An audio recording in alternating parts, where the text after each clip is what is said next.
If you want insane deals on legit PC keys from great developers, use my Fanatical link down below and start saving yourself some money. What's going on, ladies and gentlemen? Welcome back to the channel. My name is Bigfry, and I wanted to give you guys an update on the Ready or Not pre-order situation. Remember, if you guys enjoy these videos, make sure you like and share them on social media, and if you haven't already, subscribe to the channel. I'm recording this on my lunch break. I just wanted to let you guys know that they've made some changes to the Ready or Not pre-order pack. I put the video out the other day talking about the two different versions, the standard versus supporter, and apparently some people were like refunding the game, and in the email about the refund they had mentioned that they are going to be making some changes to the supporter edition of Ready or Not, and they finally updated the website. So now, instead of the 25% off the first expansion DLC, they're actually giving it away for free to the people who pay $160 or $140, depending on if you're in the US or Canada or whatever, which is fantastic. They're also giving you a digital copy of the original Ready or Not soundtrack. That's fucking awesome as well. I would love it if we could have that before the game actually launched into like the full game. If we could get that during like the alpha or even the beta. I love using the in-game soundtracks for like the background music of the videos for whatever game I'm playing. If I'm doing squad, I love using like official squad music, or insurgency, I love doing that. And one of the great things about what they've said on Twitter, our plans for the expansion will be in the vein of old PC expansions to bring a heap of content and a new angle to the game. So I was questioning in my video whether or not it was going to be just some bullshit skin or, you know, like a mode or whatever. They're actually going to be doing, like, in my opinion, I would compare this to like a Ghost Recon. Like when you had the initial Ghost Recon, and then you had like Desert Siege and Island Thunder or whatever the hell they were, like actual expansions with a whole bunch of content, and they've now confirmed that that's exactly what they're going to be doing. Super fucking excited about that, as well as they've also listed the initial system requirements for the game. I'm guessing this is for the alpha build.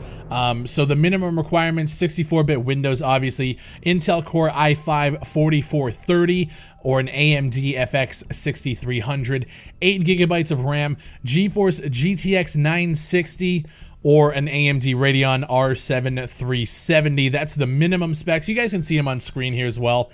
AMD Ryzen 5 1600 or an i5 7600K as the recommended processor, 8 GB of RAM, or a GTX 1060 or better.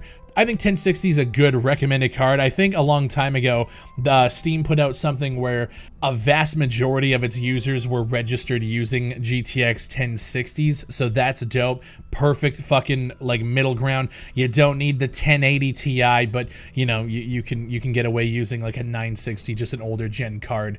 I'm enjoying the changes. I know a lot of people on the Reddit have been expressing the idea of a mid-tier between the standard and the supporter, and I was thinking about ideas to like make that work. So imagine this: you have your supporter. I'm paying $160 because I'm in Canada.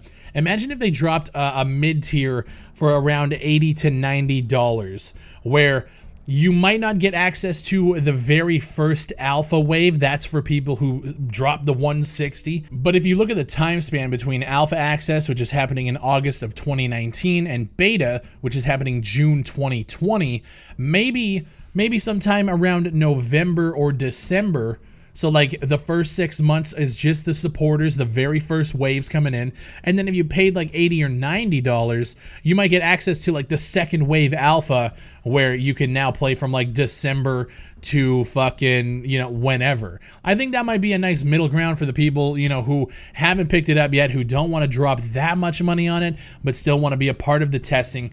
Because what I find is when games do alpha access behind paywalls like this, it's not that I have an issue with it, it's that I always look around when I'm playing those and I see like 8 people who dropped money. Now obviously if you look at games like Escape from Tarkov, it's a little bit different, but like I just hope that they don't price themselves out of an actual testing pool of players to make this game the best it possibly can be, if that makes sense. Like, you look at games like World War III and how many people actually picked up that game and then refunded it right off the bat. That was a $30 purchase, and people weren't fucking with it. My concern now is that there's not going to be a lot of people buying Alpha Access. Now, granted, we know we have, at minimum, 1,000 people because they've already sold out of their mouse pads.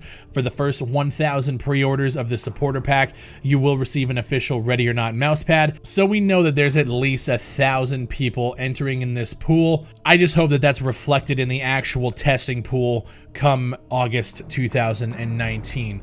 What do you guys think about the changes? I'm glad that Void Interactive is actually looking around, seeing the community feedback, and making changes already based off of that. I'm also super pumped that they've kind of gone into just a little bit more detail about what they're actually planning for expansions, not just some bullshit skins and a mode, but an actual old school expansion. And like that just it makes me feel so good, because I think games like this are honing into that old school crowd, the people who grew up playing old school Rainbow Six and Ghost Recon.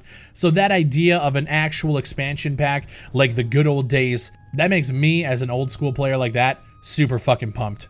Let me know what you guys think down below. Again, like I said at the beginning of the video, if you guys enjoyed the content, make sure you like the videos, make sure you're subscribing to the channel, and leave a comment down below and let me know what you guys think about the changes. And if you guys have any feedback for the devs, I'm sure they're looking at a whole bunch of different outlets to try and find their community feedback. So let me know in the comments down below. Thank you guys for watching, and I'll see you on the next one.